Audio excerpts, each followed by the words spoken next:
No. I don't touch it. No, you're supposed to.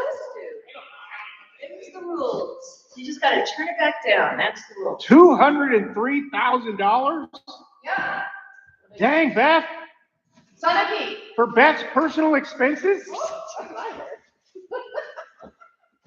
saying things like that with a camera right there. He's all over Facebook or whatever. Twitter. We all, yeah. Listen, it came in all at once. I kept asking for the bill, kept asking for it, and then it was already ready for the second round. So I'm like, well, do that.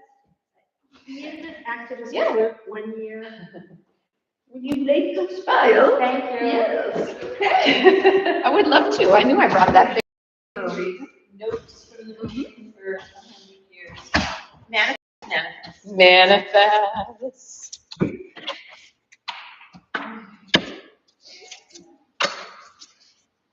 Okay, so Jody, you'll have to tell us what your pleasure is going to be tonight with regards to the budget. I'm going to talk to you while you're signing.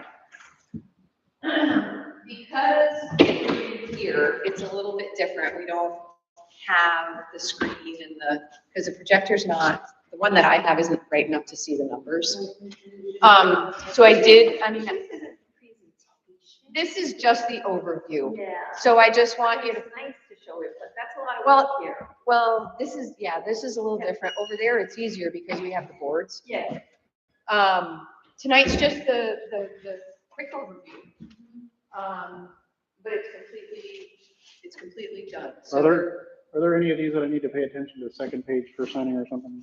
Sometimes you do that to me. I just wasn't sure. always one of these and one of these. This one should have two, this one. These always come like this. Oh, okay. Yep. Payroll always has two. So here's what I have for you tonight, and you just see it come. No. Oh, it's not good. Oh. So we hear you. This is my phone. Yeah. You'll be good. Budget is in here. Overview if you want tonight. Where do we, I have some suggestions. I'm sure it's gonna be changing things. Just, I use.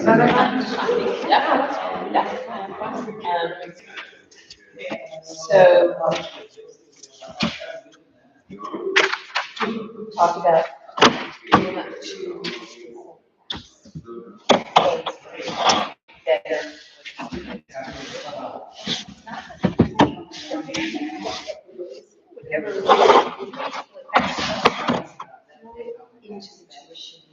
So, yes, so here's the thing. It doesn't change the budget, but it changes. Well, but what it's spending, but what it does change is it changes your tax rate. Because right now, you're using that surplus every year offsets the taxes. And if you take it. Got it. So we don't want to throw it all in. That's fine, then we do it slowly. Yeah. Because what's happening is. Yes, he doesn't want to be up to He that. doesn't want you up. And nobody does. And you'll see with this particular budget. That's it's- fine. I get it, so we're just gonna start contributing to it and reducing something. So I did put on there. But we reduced that 25,000. That's right. It's a one. Yeah. So I did put that on.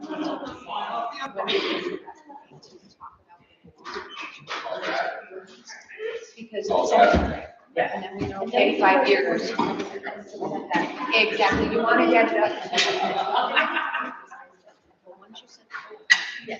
so let's just do what you mean by goal. You set a goal for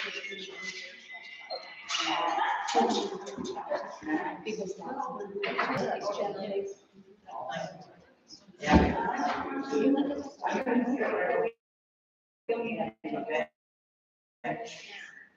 You're about 257.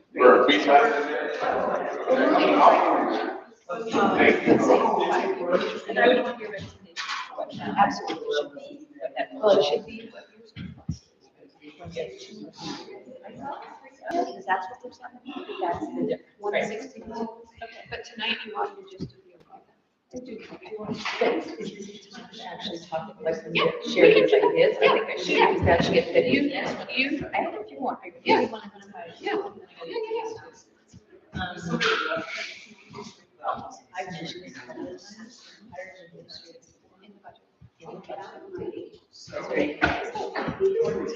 Yes, I did, of course I did.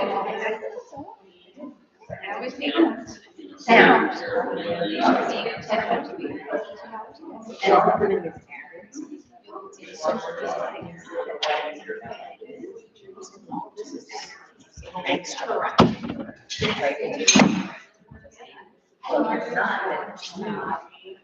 I'll let you guys. Yes.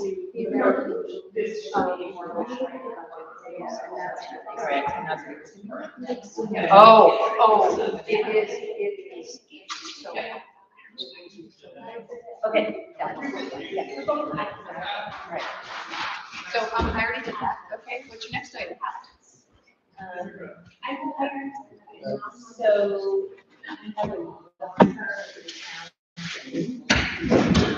How you doing, man?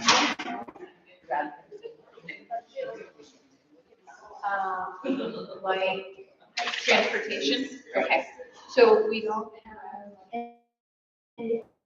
We have a long Yeah. Those are the two. Your tuition. Your tuition, contract should be. Yes, and that should. Yeah, it should, yeah. Yeah. I can't remember. I would like.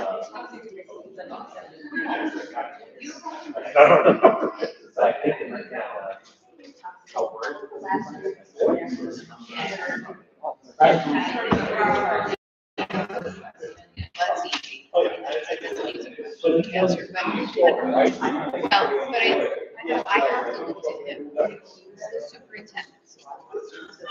Well, I'm not going to. Sure. I can't remember one of those. Yeah. Well, then maybe the superintendent. So normally. It's public, yes, it's public. It's public.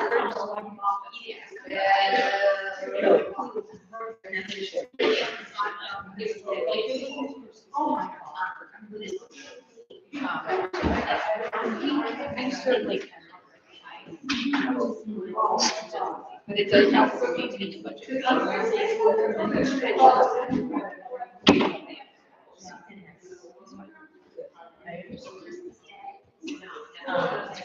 So that goes.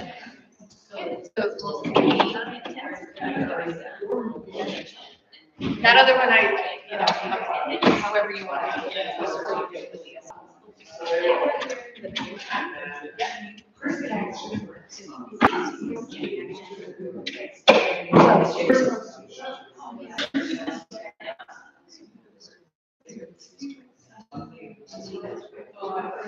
So basically, yeah, but. No, that's fine, that's fine, that's okay. Yeah, that's fine. Sorry, my wife wants to apologize profusely why it's like so late. We were all bringing that up. Oh, she mixed up some words, man, like something horribly wrong. I'm so glad.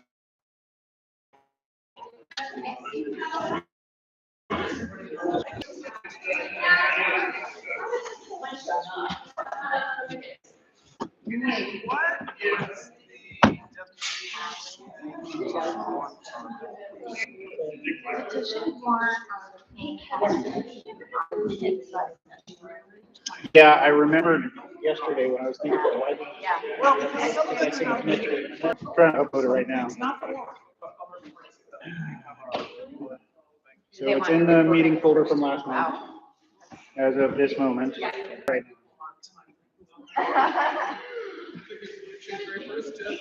It's complete. Folder that the meeting minute you approved, but I don't know. Hopefully it'll Who work. does that? Yeah.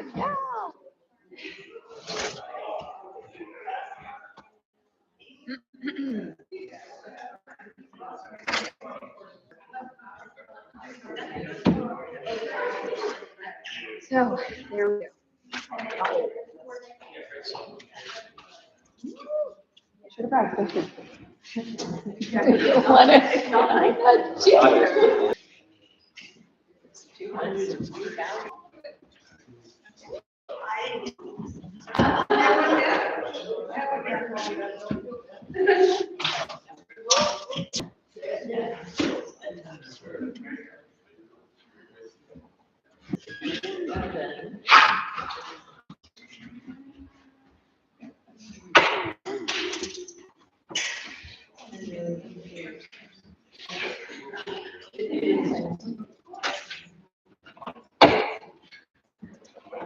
They're only,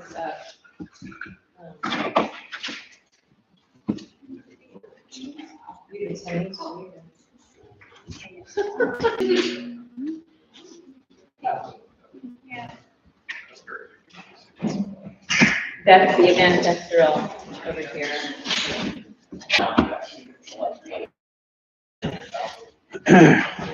Trying to get the meeting document for the minutes.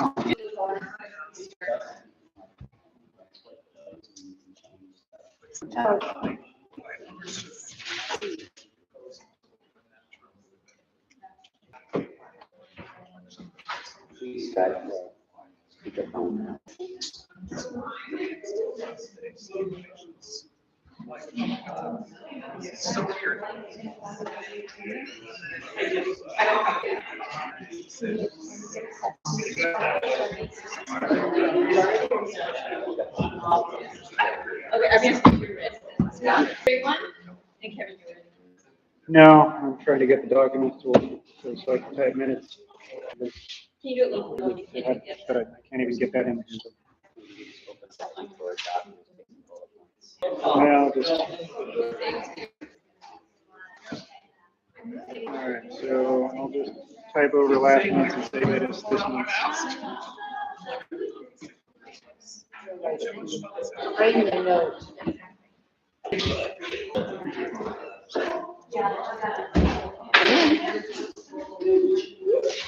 Order again. This time it's 6:33. I did.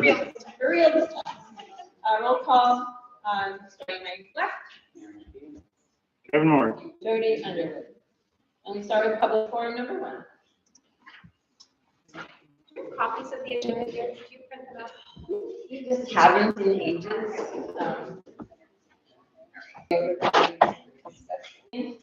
I just want to know the policy that the town has, if people are school. Beth, can you respond to that? Not specifically to that, generally, yeah, homeless is a different scenario. Right. The superintendent is in charge of residency and tuitioning and move in and move out. Is Frank on the line yet? Is he remote? Frank will not be with us Oh, tonight. okay. Oh, not even on. Just, if you all could at least just give your name when you're raising your hand to speak, so that I know, because I'm Jan Mitchell. I mean, how do you go about finding out? So, I mean, this came up recently. Yeah, so I think that one of the things we have to be careful of is the only thing I can think of that would involve a family not living in town and yet still going to that particular district is if they're in the McKinney Vento program. If they're what? If It's they're, the homeless. okay, but homelessness is not necessarily all that's encompassed in the McKinney Vento program. It could be families that have lost housing due to hardship and are living with somebody else for the temporary time. A vehicle, for example. And so there's lots of different avenues that kind of go into this one program. And that would be the other reason that a family might not be living directly in the town, even though they're in that school. I have a follow-up question then. So what happens if they move and they don't enroll at the other district school? And they just want to keep coming here? So one question, parents living in 2 different towns, is there a time thing or how does that work? So their primary residence would need to be in the town, for us, it's in Croydon. because we're one district in Croydon. So for us, it would be, they have to live primarily in Croydon. And if they were to move and it were to come to our attention, we didn't work, and that's that.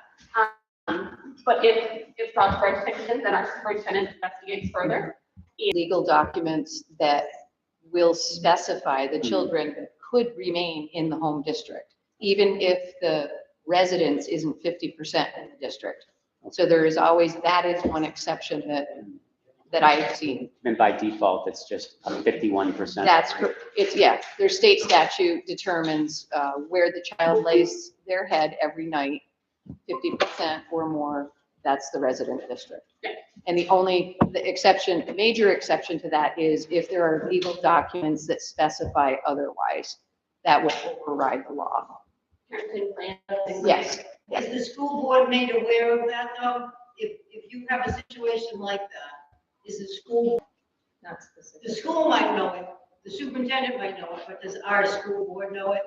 I would say not specifically. We're not always told when that happens. We used to get a regular report. Does that answer your question? That's my question. Anybody else? Still public forum? All right. So additions to the agenda, we're adding to the discussion item overview of the teacher assessment evaluations. That wasn't added to the agenda. Where would you like it added, Jody? In the discussion section, just after, well, let's not do it after the budget presentation. Why don't we do it first before policies? So should say again what we're adding? We are adding overview of teacher assessment evaluations to the first. Anything else, any other changes? Have to delay them till next month.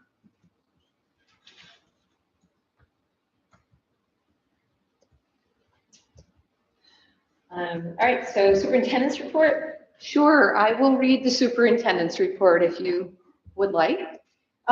This is from the superintendent, who could not be with us this evening. As we approach the beginning of winter and our thoughts turn to the holidays, in reality for school administrators, it is budget season. Much of our activity has been looking ahead to 23-24 school year and the investment needed to meet the needs of our school and education of Croydon's children. Needless to say, that is time consuming. Nicole has solicited the needs from her staff, and we have reviewed the needs of our special needs students in an effort to present as accurate a budget as possible. Nicole, Beth, and I met and reviewed considerations in the actual construction of the proposed budget. We are proposing a status quo budget. We have struggled this year to secure full employment of our positions, but we are anticipating a better scenario for the coming year. We are hoping for 2 full-time teachers, 1 in each building, and a combined position, special education case manager and principal. Special education may have some increases as we are assessing IEP adjustments for specific supports and the amounts that might be covered by grants. The other major focus of my time has been supporting both the strategic planning committee and the policy committee. Both are making good strides forward with much work ahead for both. Their chairs will give their own reports. I also spent 3 days virtual and in person attending the Krista McCullough Technology and Education Conference. This is important and required learning to maintain my license and also be able to help guide our educational programming as we integrate proper levels of tech in our programs and manage the issues of access and equity for all of our students. I also attended a statewide superintendent's meeting that included updates on procedural matters from the New Hampshire Department of Education. Given that we also celebrated the Thanksgiving holiday during the period since our last meeting, it has been very busy. Respectfully, Frank S. Perotti Jr., EDD Superintendent. Thank you, Beth. You're welcome. Jumping to Nicole. All right, I have a pretty short report this month. So our K-1 kiddos are focusing on handwriting and letter formation. And students in K continue to primarily practice their capital letters. Some have joined the first graders in practicing some of their lowercase letters as well, which is exciting. And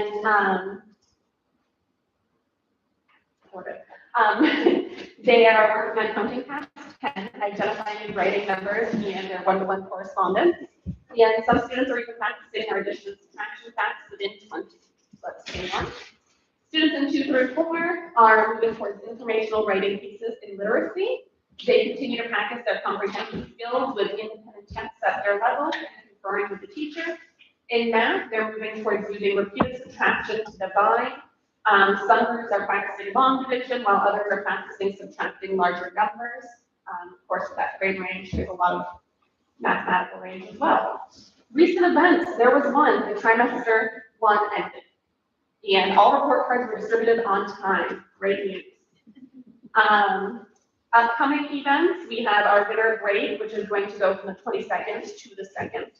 And school will be back in session on January 3rd. We wish everybody a safe and wonderful holiday and New Year. And we will be having mid-year assessments when students come back in January. Not, of course, right away, but after a week or 2, we start to do our focus and Pinel assessment for mid-year benchmark. And that's going to help us determine how students are progressing in reading and allow us to do any regrouping of students and things like that if need be.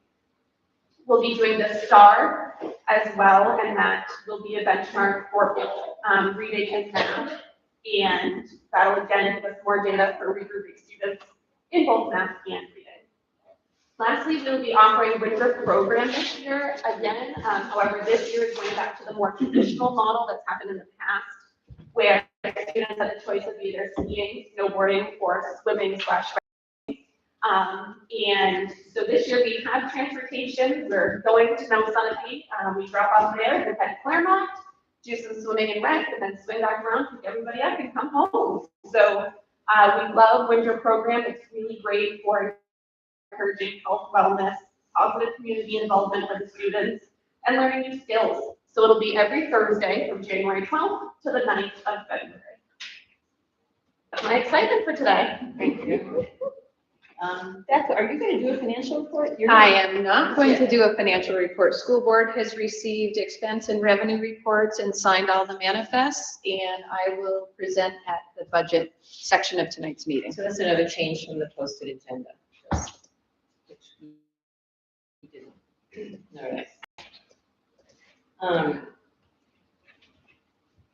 Okay, so we're on to discussion items. The first one would be Nicole presenting to us the teacher assessment evaluations. What do you do? Yeah, so what I was thinking that I would just talk a little bit about what we do for observations.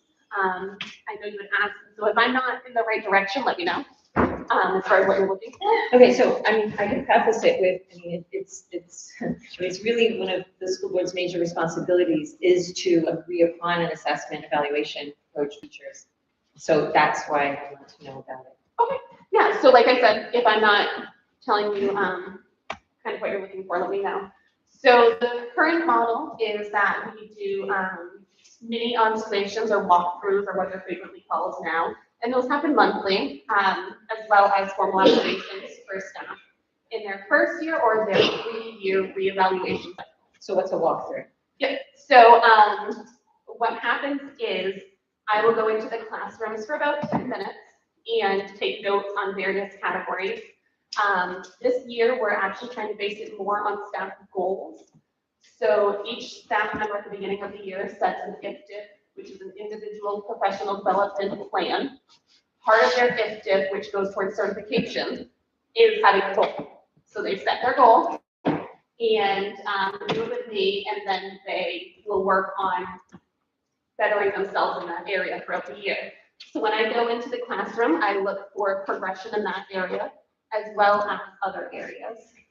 For example, curriculum, student safety, all of those kinds of things.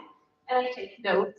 Then I meet with the staff member very informally for 10-minute walkthrough. And we just talk quickly about what I saw, anything they wanted to say, or you know, what I missed, what happened after, those kinds of things. And I'll give feedback as well. And then That, like I said, happens monthly, and then at the end of the year, they kind of have a portfolio of their walkthroughs from the year that they can use to reflect on the year. So that's kind of how we do the mini observations or walkthroughs, and what a lot of people call them. Then you have a formal observation if you are a first-year teacher or in your reevaluation year.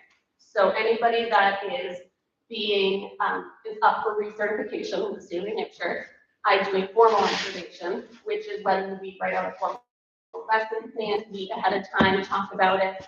I observe the entire class period, and we meet again afterwards, talk about what happened, go through a much larger list of criteria for reevaluation. And if need be, I can always do another one if concerns arise.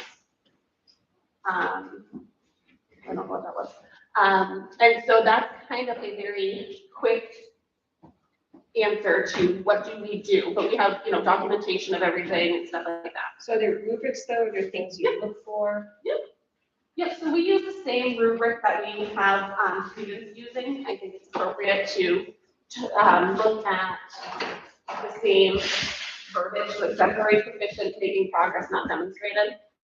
And there's various questions, so, or various categories. Various categories, for example, let me just pull that document.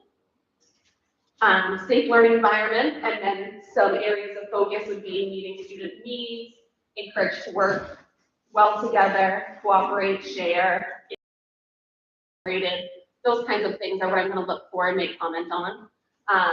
And the current kind of model encouragement, if you will, is to move a little bit away from that 1 to 4 or that 4-point scale and to really turn it into more of a narrative.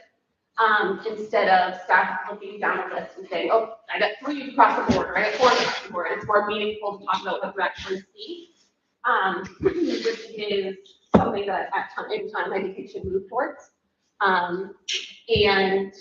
But with that being said, I still kind of give a 1 to 4 or a non-numerical, exemplary, proficient, etc. And those are all in that folder for you to take a gander at. I have a question, just pure curiosity. Are all of the observations pre-scheduled, or are they ever just? No, good question. The formals are the only. Otherwise, I just pop in when I can, which truly is when I can. It's hard to schedule those things. So. Did you inherit this, or is something you make up, or? So actually, there's a evaluation plan that's old from 15 to 18 school years, 2015 to 2018. That's kind of continued to be passed down. Having worked in Newport, I know it's the same one that they used. And then there's a formal observation sheet that kind of came from that. Like I said, I am encouraging us moving towards a mini observation recording portion, where it's more of a conversation and narrative. So that is something that I would like to see us moving forward with, especially from classes that I've had recently.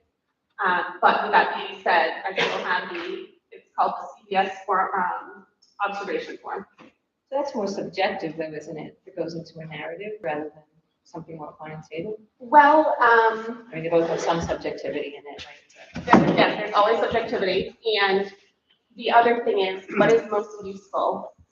Giving somebody a 1 or talking with them about the meaning behind it, right? Like we're trying to push our staff to continue to succeed. And so nailing them with a really poor score doesn't necessarily encourage people to then dive right in. Instead of giving ideas on ways that they can improve, having those conversations, making it a little bit more human as opposed to looking at people as numbers. And so that's the philosophy behind it. When I've had to do these in the past at other companies, I remember that there were a lot fewer questions. They still had a number scale, but there was always a written piece to it for the exact reason that you're talking about. And I seem to remember the one that we did for Frank last year was a very, very long list of checks, things with just numbers. So maybe if it was a shorter one where you could still rate it, but also just a written piece. Yeah, maybe this is category. Yeah. Yeah. Yeah, I agree with that. You know, where do I go from here? which is obviously, I'm sorry, not obvious, which is something I'd like us to move towards. So you said the difference between formal and informal. The formal is only scheduled in a year where a teacher is up for recertification. How frequent is that? Every 3 years, we are re-upped, and then also if it's a first-year teacher, they do it in their first year. And typically, if it's a first-year teacher, I haven't had one here, so, but usually you do it twice. You get a better feel for them earlier on to give them feedback so that throughout the year they can progress, and then you do another formal at the end of the year. So in the average career, you're getting a formal feedback session with your supervisor once every 3 years. Correct. But don't you do a yearly assessment too? So we do yearly goals, yearly reflections, and then you have your 10 walkthroughs or mini observations that create kind of your portfolio of your year. So we meet at the beginning of the year and at the end of the year to talk about the year as a whole. But to write up a formal lesson for 45 minutes for an hour, what have you, and to do that whole process, that's when you're reevaluating, or I'm sorry, reapplying for your certification. And in fact, just to continue with kind of the philosophy, a lot of schools are going completely away from formal observations because they're so staged that they wonder the validity of it, as opposed to me popping in at a random 10-minute period. Couldn't there be like a middle ground though, where you being in the principal's position and on a teacher, you're still evaluating based on a criteria that you have in front of you, and the teacher has no forewarning, but it's still a formal evaluation of their performance? Certainly, that can be something that we could look at as well. A little bit less structured where the person knows that I'm there for longer with greater criteria. Definitely something we can look at. The reason to have that sit-down conversation before and after is really to get an idea of what is your goal and are you actually meeting what you want? Like what are the goals, what are the objectives you want students to hit? And so it depends on what you're looking for, but it's definitely I think a blend of those two ideas would be great. Worthwhile to look at for sure. Right, so blending that they set their goals, but that you set goals for them too. I mean, He was saying that instead of having like the full, they know I'm coming in, Yeah. et cetera, to do something where I go in for the lengthier time period. I go in with that's more comprehensive, but the teacher really knows that it's a little less staged. that they won't know that you're coming, but Yeah. they should know the kind of things you're looking for anyway. Oh, of course, absolutely. Yeah. That's all transparent.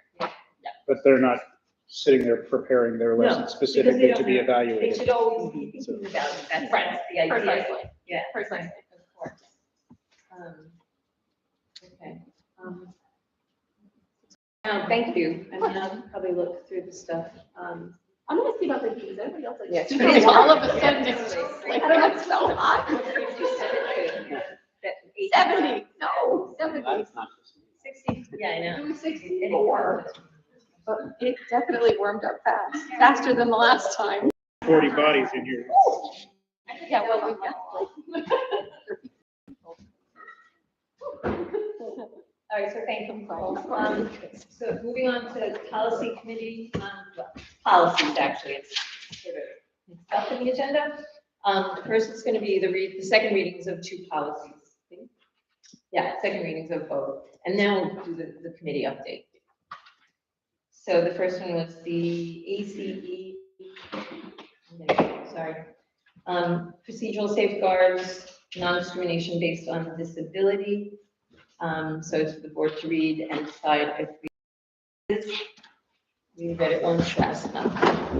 Read over until I it's read done. it before. Okay. I don't think there were any real changes. Yeah, we didn't make any changes that time. There. Short and sweet. Very short and sweet. Kevin, are you on? Sorry, Sorry. I'm trying to rearrange the minutes here for what we're actually doing. No, I was good. You're good. Okay, so then I'm good on it too. Do you mind reading it? Sure. So procedural safeguards, non-discrimination on the basis of disability. The Croydon School District will ensure that all students with a disability are provided all necessary procedural safeguards as are required by law. In addition, all staff, students, parents, and other interested persons are directed to the New Hampshire Department of Education Procedural Safeguards Handbook, and there's a link to it there if anybody is interested in what the details are. This is the same policy that was passed in 2016 with no change. Tanan.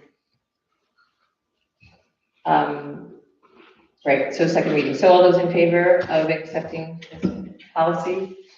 Already placed. Yeah, aye. All right, and it is unanimous. So I'm just say Jody moved to accept the policy and Yes, and it was unanimous. Oh, did somebody second? Anybody second? well, you didn't actually move, you just I just, asked if we were all in favor. you're right. You're right. No, we gotta do it right. I move to accept this policy. Second. Thank you. All those in favor? Aye. Aye. Aye. Thank you. Okay.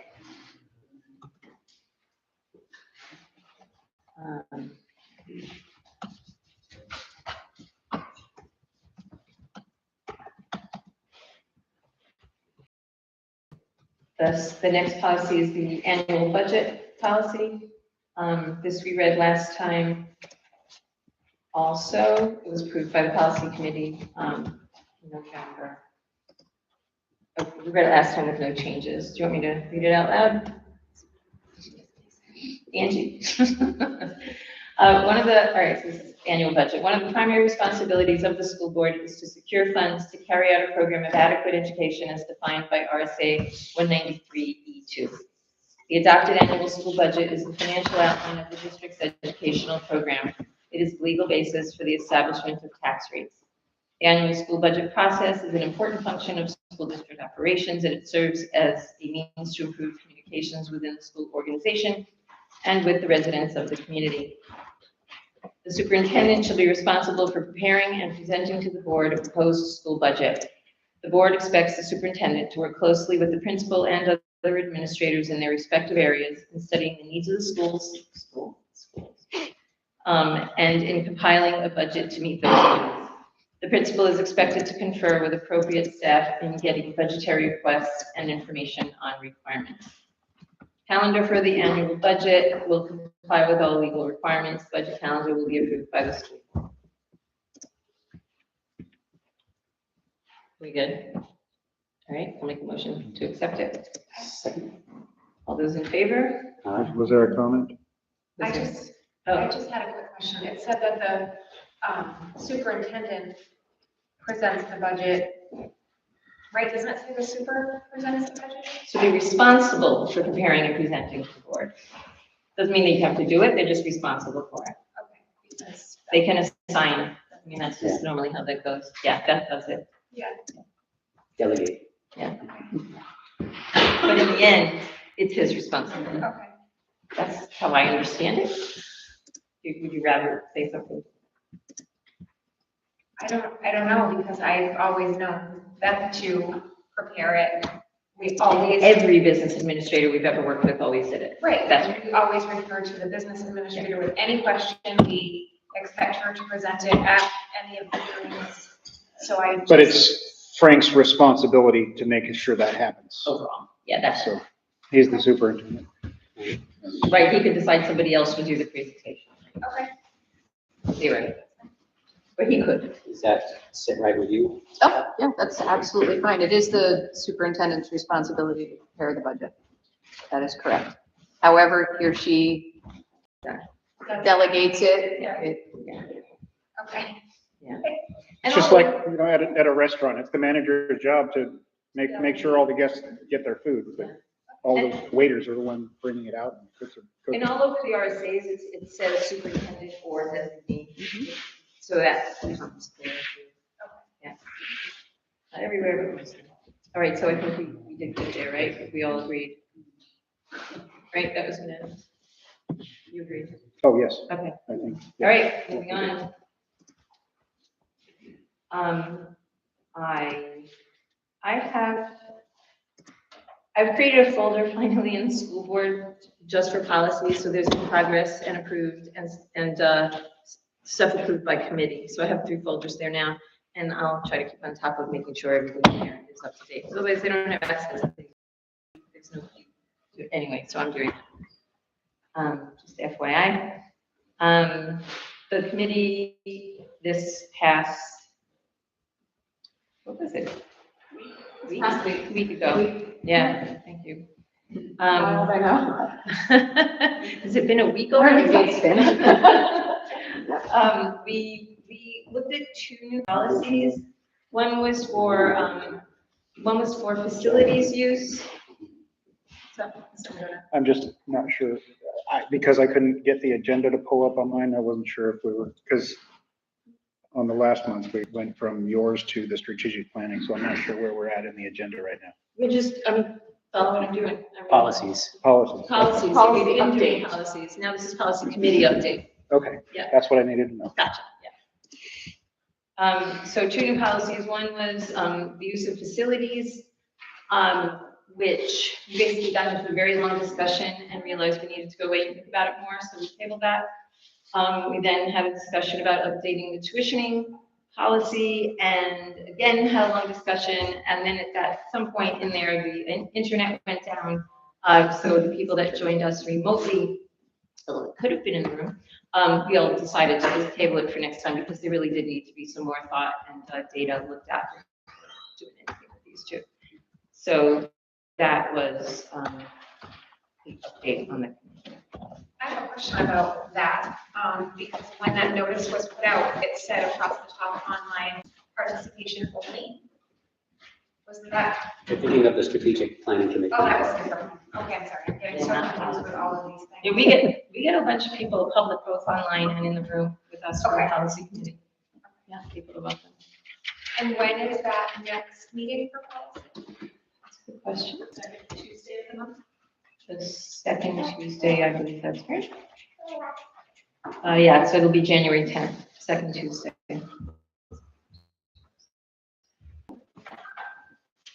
Yeah, 6:30, right in the White Building. Is there some board meeting? There it is.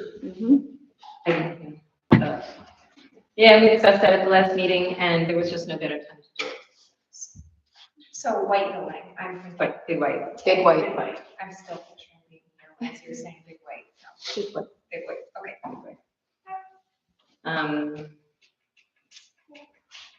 So, yeah, okay, that's it for policy. Strategic planning committee report now. Erin, before you go, there's a comment, they're having a hard time hearing, you and Kevin, so just make sure you. Okay. Actually, you know what, before Where's we the move thing on, that I need to speak into? It's right here. Oh, I just have to yell at you? That's the issue. Okay, I'll yell at you for the rest of the meeting. Is it pointed this way? Is it on the back? There's a little speaker on one side of it. Oh. It's on this side. Oh, that's why. Cool. Very good. Thank you very much. You were set up to fail. I was set up to. Nothing. so before you start with that, though, so the meeting, last week, I want more, I might like a couple more people on the committee, because I feel like everybody but me is of at least a single mind. Maybe not always in everything, but I often feel like it's all of them against me, and that feels like it's not diverse enough. So I present that to the board to invite other people. And we have a mix of people here tonight, but we just put out the call for the people in this committee. We organized it that night, and it was a certain set of people here tonight. I think we have a more diverse crowd, and I would. But if those are the people that volunteer to be on the committee, I mean, what can you do about that? I mean, We'd add to it. we're So- all so stretched thin right now that, I mean, how much more can you do? So first, I'm going to suggest it to the board and explain why. And then we'll see where we go. How many people are on the committee right now? 5. And with the strategic planning committee, we were saying certain Exactly. numbers of people from different, And we didn't do that for the policy meeting Okay. committee, and that's the problem, and we should have. So I want to fix that now. That's exactly my point. because you're not getting your way. Yeah, that's kind of. I don't have enough, like, way. 100%, that's exactly what's happening. Can you be more Oh, sorry, specific? now you cut it, you can go and write that down. Can you be more specific? Because a lot of the, policies that you have been bringing to the forefront, we decided that we're feeling rushed and we're not comfortable making decisions on, so we decided to table them. Wait, I suggested to table them? No, we as a group decided to table them because we felt as though we weren't in a position to make a choice. At that point in time, we didn't want to make a decision on something that we weren't all agreeing on. So, So you're trying to get more people from a different perspective. not mine necessarily, but different, yeah. What, I'd be curious to know what is your ideal, what does your And it's ideal not- policy committee look like then? I had this thought before this past meeting too. I wondered about it. What's my thought? Some people who aren't in the stand-up group, for example. Can I make a suggestion? Can we talk about this here as a school board for a minute, maybe Yes. questions afterwards or You bet. part of public? Thank you. It feels a little strange to switch midstream, to be honest. I'm just so curious, what are you envisioning? Like a instead of 5? Right, it would have to be an odd number, yep. Yes, Okay. and that's a lot, and maybe we won't get the volunteers. It does seem like a lot. We don't always get all 5 at the meetings.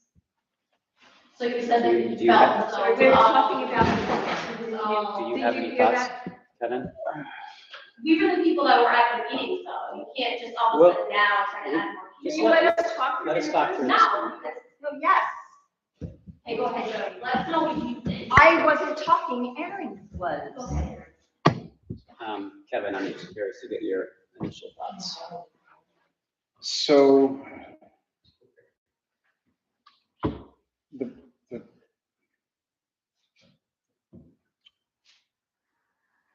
policy committee is currently composed of 5. That's right. Generally pulled from that one meeting that we had. We didn't put it out on social media to solicit for Correct. further We volunteers. didn't define the about that. makeup of the committee either. Couldn't remember that. We've met all of twice, three times now. Three. Is it 5 including you? Yeah. And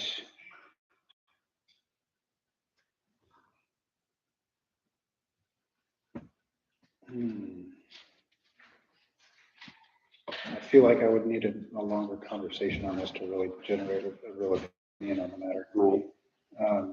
Could you speak a little louder, please? I said, I feel like I need a longer conversation than this to determine a real opinion on this matter. Yeah, I was just asking your knee jerk, really. I feel like I would need more time as well to think it through, but. I don't like knee-jerk reactions. Yeah, well, yeah, my initial thought is that we've already established a committee and we should have planned that out better if we wanted different groups of people represented. I think when we get to March and we reorganize all the committees, there's opportunity to, well, I think we're required to I guess we could readdress all the that's committees. true. So we can So just that wait could till be a then good- and then we do it properly then. Yep, I'm good with that. But yeah, I feel like just switching it midstream. Well, changing it for 2 months too doesn't make sense. If No. we're ongoing, then it would make more sense, but no, that makes perfect sense. Okay. Okay, so table this discussion till March when we reorganize committees anyway? Yeah, I mean, it's not. Is that a normal thing for March that we reorganize committees? Yeah. Yeah, sure. I don't know what normal is No, yet. it's not. I mean, it's not tabled. And maybe it's the new normal. Right, it's not tabled. It's done for now. But yeah, You're right, no change. but just to know when committees are reorganized, it should always be done like that. I'm good with that. Okay. Suggestion, Okay, perhaps the policy committee could do some homework comparing with other districts and make town policies as well. I think there should be a policy on how committees are formed. it's a good idea. It really is. I maybe more important than having, before we didn't have the committee. And to add to it, you could start now informing people we're going to make a policy about naming committees and putting it out there that there are these committees that are in Croydon to help, the strategic planning and the policies and blah, blah, blah. And if you start putting it out there now, people will be like, hey, I'm interested in creating policies, so they'll be able to plan ahead for March. So it was hard when you were having those meetings and you were like, yeah, we want volunteers. And you were like, oh, okay, but there was no planning for people to do that. Yeah, absolutely. So if you started now, or, you don't have to do it right now, but I mean, like ahead of time, so that people can think about what committees they would like to join ahead of time and plan their schedules accordingly. Amanda? I did want to note that you gave everyone at least a month's notice. You talked at a board meeting about establishing the committees and how many members you wanted. And you said we're going to wait a month so that people can come forward. So we can check in with people who, for the strategic planning, were on it before. So it wasn't done spur of the moment. And you did look to have people with a diversity of perspectives, even if they're all counter to yours. You have 2 members without kids who aren't you. One works in schools, go ahead. One member who has someone in a private school, one parent of a private school student, and one parent of a But we didn't set up the structure for it, and that was part of the point. Whose fault is it? I mean, It was our fault. yeah, exactly. We It sounds decided that, we It's said not it. looking like if you made your bed, how you left the line in it. I mean, to me, it's Tom? coming across. We've already said that what we're gonna do, we basically take up responsibility for it and we're moving forward. That's Do you great. have something constructive to Like, say? I do have some constructive things to say. I think that it sounds a little bit like, no one's agreeing with my idea, so I want to change the makeup of the board, is what I'm kind of hearing. You can put that all around Facebook if you want. That's what it does. Okay, Yeah, but that being said, Yeah. that's what I'm hearing. It does sound a lot like that. Your initial statement was there's no one who's like-minded with my ideas on board. So Can I reword that? maybe it's that the people on the board just don't agree with your ideas. And that we do have a couple people in education, which if you're writing policy makes complete sense. To me, anyway, right? And you have people who have kids and people who don't have kids, and you have 5 people on the board when you have only 3 people on the school board, only 3 people on the select board, and now you want to make it 7 just so that it's weighted a different way. I don't know. So we've already, thank you for your comments. We've decided not to make it 7 and so on, so thank you, everybody. You're welcome. So one more. Shouldn't, all right, no, let's. Yes. What was the process for, I'm just curious. Sorry, your name? Laura Keniston. Oh. I'm just curious what the process was for strategic planning in terms of considering all the members, like Aaron, could you explain what different type of members that means? We had decided to have 1 person from the school board, 2 people with children, school-age children, and 2 people without school-age children. So it sounds, I'm not trying to argue, so it sounds like it's the same makeup of the planning committee or policy committee. I'm one of the members without children. I happen to have a background in education, which is why I was interested in joining. And I thought the conversation, while I can see, felt like it wasn't going anywhere way. I didn't think it was combative. Like, I felt like we were having a really productive conversation. And so I would be, if it's the same makeup, I just would want to make it clear before the next, if that's the makeup. It turns out this committee hit that. So thank you. That's all. And I agree with you. I thought the discussions were good, but I didn't make this decision because I felt like everybody was against me. I thought there were good, constructive, open-minded discussions about it, but I was still concerned about it and have been for months, and I just never brought it up. So thank you. All right, moving on to the strategic plan. So we had 2 meetings since the last board meeting, And both were focused on creating draft questions for a survey that's going to be mailed and put online, basically distributed to all people in the town. So both of those were quite lengthy meetings, but they were very productive and we came up with a good product. I know that Lynn was meant to send the kind of consolidated version to us today. I think she did. I haven't opened it yet. But we have that in our inbox. We owe her feedback by basically, and then there'll be a final version distributed by December 27th. And then our plan is to get them into envelopes by December 29th and get them in the mail with plenty of time before our community meeting, which will be, I think, sorry, what was it? The 21st, yeah. So that was really, I don't want to say all we did, but I mean, they were very productive and just good working meetings, so. And did we set another date before the 21st, or is that the next meeting? That was my only thing. I didn't have any planner. Let me check. Thank you very much. I think we have a whole bunch of check-ins via email. Okay. Yeah. Bouncing around together. But because mailings are going out on the 29th. We'll stuff the envelopes on the 29th, and then I think, I don't know if we said specifically that we'd have them in the mail on the 30th, or if we were gonna wait until after New Year's. But they'll be stuffed in envelopes by the 29th and then ready to go. But no formal meeting until that. I'm looking at my calendar, and I don't think we do. I think you're correct. I don't think we have another formal. Yeah, it's just the meeting at the fire station, community meeting. That is going to be at 10 o'clock on Saturday, the 21st. And you should encourage people to come to that, obviously. We want as many people as possible. Have we gotten a space for that approved? That's a good question. Do you know, Amanda? I haven't talked to Jay. Okay. We were thinking fire station, right? Yeah, there was something that made me think that somebody had talked to him, but I don't know that I ever heard it said explicitly, so I might have just assumed that. I didn't hear it. Yeah, so I'll follow up on that. Okay.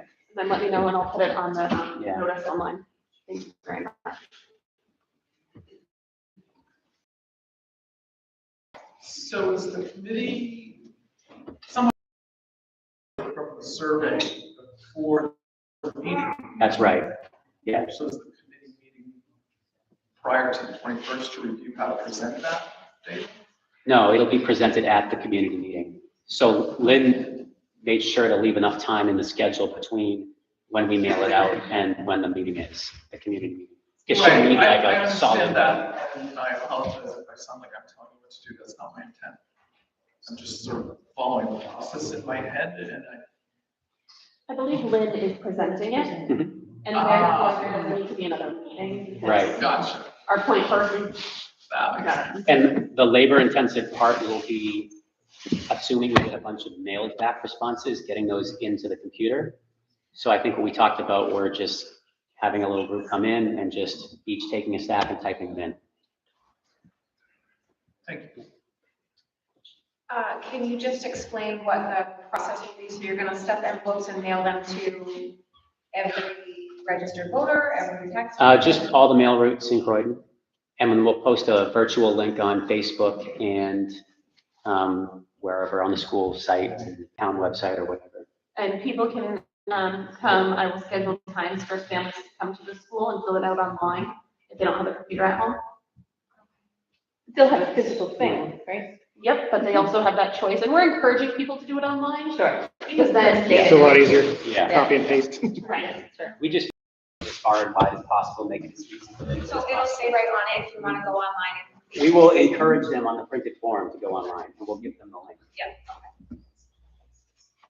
So how, if they all go out in the mail, is this anonymous or is it not anonymous? Because my question would be, if it's anonymous, someone gets one in the mail, fills it out, sends it in, does it online, they're getting double Yeah, it's pretty much impossible to prevent any sort of shenanigans, but it is intended to be anonymous. Really? So what is, the information from the survey is going to help with what, and what is it, like, I don't know, I just want to know, like, what it's for, Right. like, what are you doing with that information? Because if you get 5 from one person and it's way away, you know what I mean? Like, Yeah. And online, can you tell if it's more than one person? Like, it's always like. So you can restrict to one submission, but say for example, Beth and I live in the same household, we have one email between the two of us, then we don't both get to vote because we've restricted it to one. So it's a bit.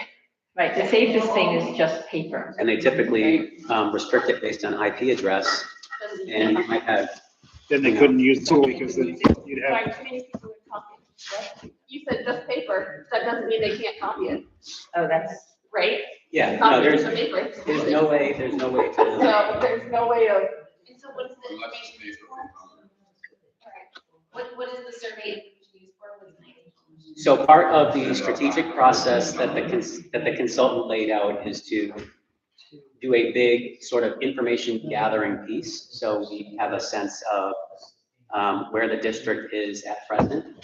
So part of that will be collecting just numbers that Nicole provides or that are available online as far as assessments and whatnot. Part of that is feedback that you collect from the town as far as their opinions and perceptions of what the school district is doing. And then that is an input to the later strategic on how do we get to where we want to go, given what we have right now with the data and people's opinions, perceptions, and whatnot in town. So. Discussion on here. If you can't lock it down, people aren't gonna trust it. I wouldn't bother, really. I sure as hell won't. And we Like, did. if you can't prevent people from doing it twice, is that what I mean? Yeah, that's what I mean, yeah, or 5 times. Right, I agree. There's some ways. Hold on. Then you finish talking. When we did a survey in 2008, I believe, I don't know if we numbered them, but we had a uniqueness method. I don't remember what it was, if we numbered the sheets and mailed them out. Yeah, I mean, you could put a number on each sheet and have them input that into the survey or something as a way to control it. It gets difficult though, because you don't necessarily know, or you'd have to find out how many people are in each household, so that you're mailing, say, 2 sheets to this house, but only 1 sheet to this house. So it gets a lot more challenging, I guess, with respect to the mailing list. Could it be a household number? You could do that too, yeah. I mean, that would be an easy way, and then if you know you got 7 back from the same number. you Right. can- Oh, right. So, and just to throw one more devil's advocate thing, the other issue might be if somebody didn't get it or they accidentally threw it out, and they followed the link online, they're gonna need their number. So so we would need to be very clear on posting it online. Don't throw it away when it comes to your mailbox, because you won't be able to take the survey. Well, if Right, it's- but I mean, is that If it's addressed to, well, would it be addressed to distribution route, or would there need to be a particular house number put on it? Couldn't it be Croydon resident? The house number? I mean, you don't necessarily need to know what number is in what envelope. Actually, sorry, one correction just you made me think of. So we're not just gonna send it to every route. We're gonna get a printout of the mailing list from town office. So it will be individually labeled, all the envelopes. But either way, you can just do a serial number on all I mean, if you put 900 out, you know, that if you get number 907, somebody's full. Or you get some of it twice, right? I mean, it's something I'm. Same number twice, I mean, just discount. Yeah. Not that you can pick which one to discount or discredit, but at least you would know. Doesn't matter, yeah. Right. At least you would know that. Statistically, it doesn't matter. There you go. That's all I was saying. So, I mean, I'm happy to revisit that conversation, and maybe the committee can talk about it again before we print all the surveys. Sounds like it might be something you need to pop back on the whole group chat for. Yeah, even if we just did like a Zoom quick thing or something. potentially, if it, Yeah. if it can't get resolved. At the end of the day, thinking about the survey, if it's paper copy and every single person does a paper, we're not gonna have the results back in time for this meeting either. So there's just a lot of Yeah, win well, factors. The meeting, the 21st of January. they would have to input the number into the online form. So they could still do it online, but there would be a field that says, enter your name. Enter your number. Yeah, got it. So they'd have to make sure they didn't lose the paper or throw it out. So they lost a big stack of. Could I think you, we were actually though, gonna put like some sort of big red lettering on the envelope that says, you know, important school Please open. topic. that's usually what they, that's usually for money, that's what they write, so I don't know.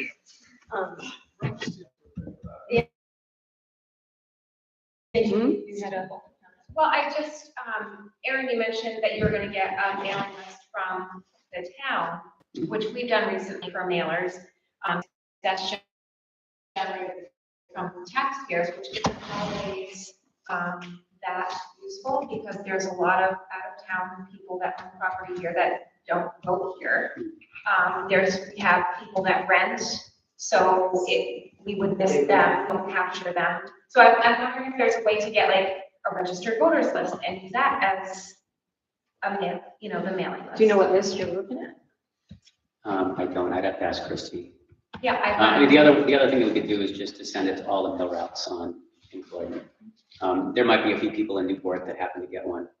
But I'm not on the mail route, I have a PO box in Grantham, so that, okay. and I know there's probably, that is probably rare, but Doesn't that matter. is me. Yeah. Also, if we know,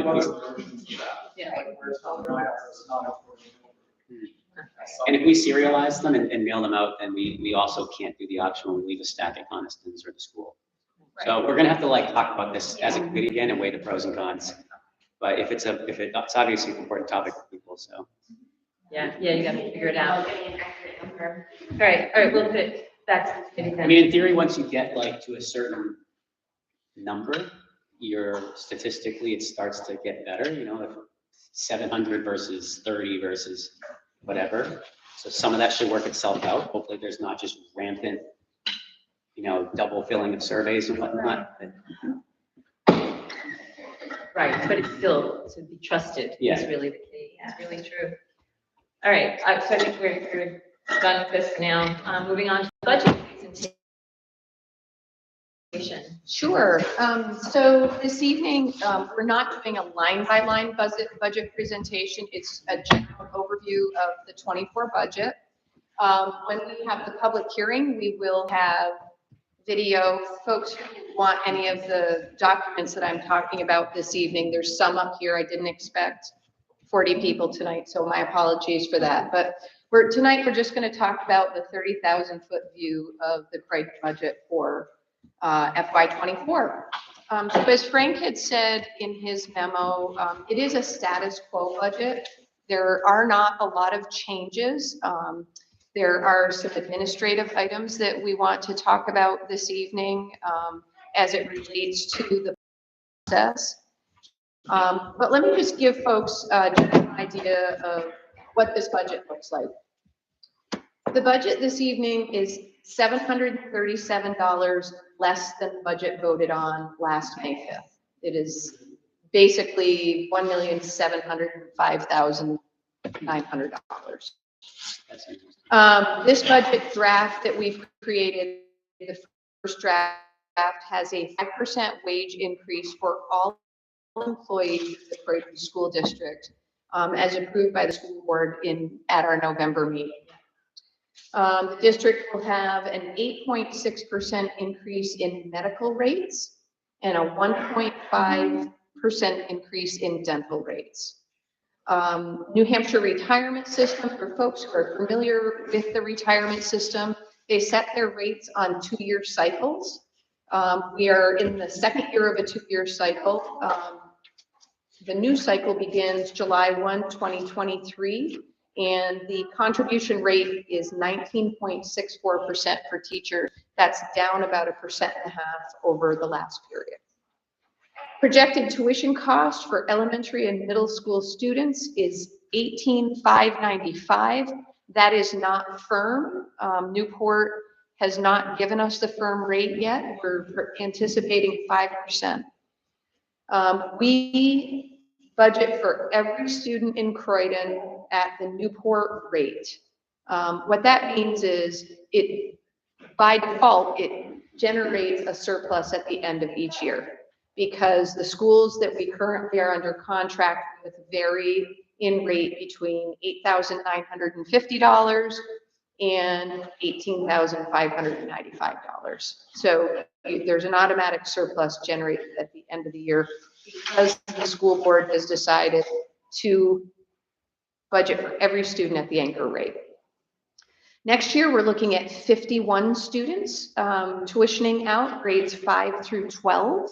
That's 2 students less than we have this year, 53. And Croydon, and enrollment for the Croydon Village School is looking to be about 21 students. The kindergarten class is a little bit of a wild card. So, yeah. Right now, we're looking at 2, but we know that that's not 2 that are firm, but probably be 5. Current enrollment at the Croydon Village School is 26, and Nicole may have updates to that as well.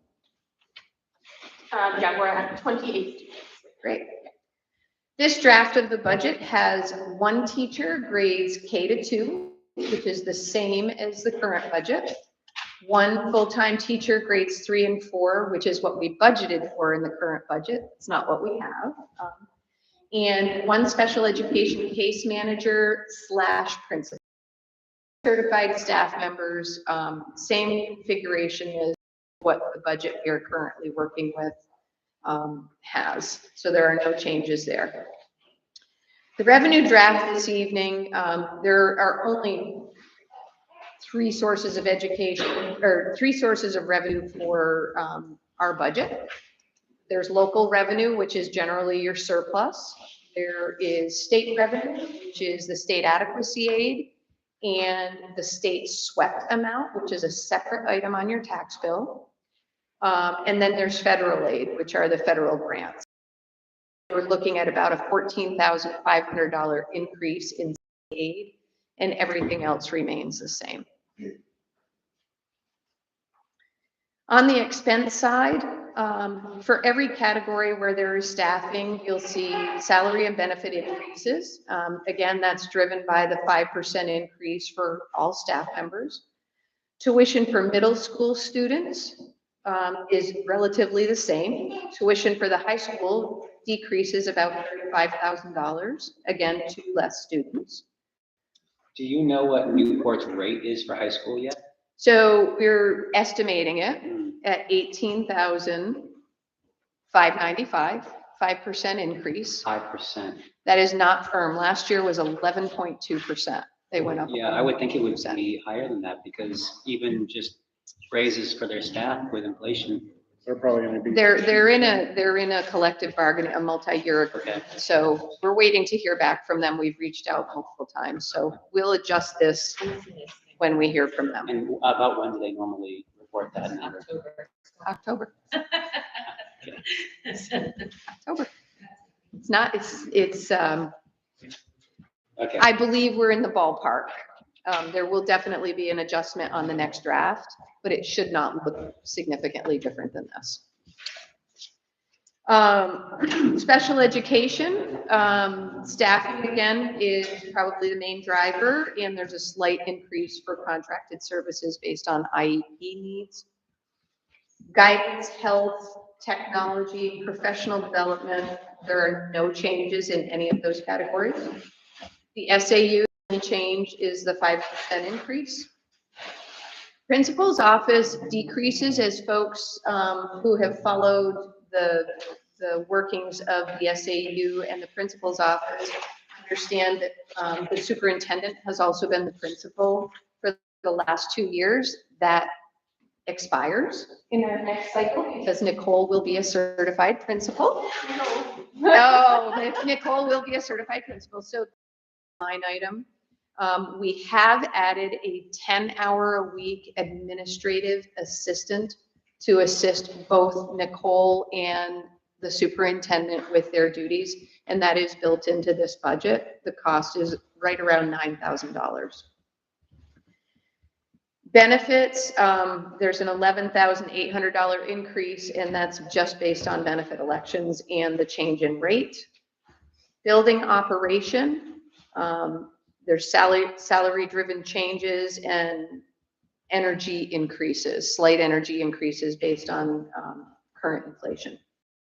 Transportation, we are in the second year of a 2-year agreement with Butler Bus Company out of White River Junction. That contract has a 5% built-in increase.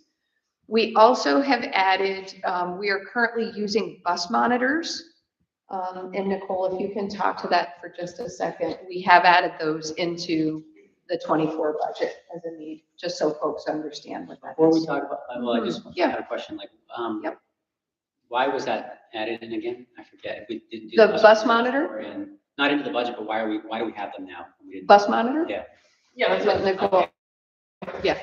Yeah, so we have, needs for our special education department that, yield a need for our bus monitors. That will continue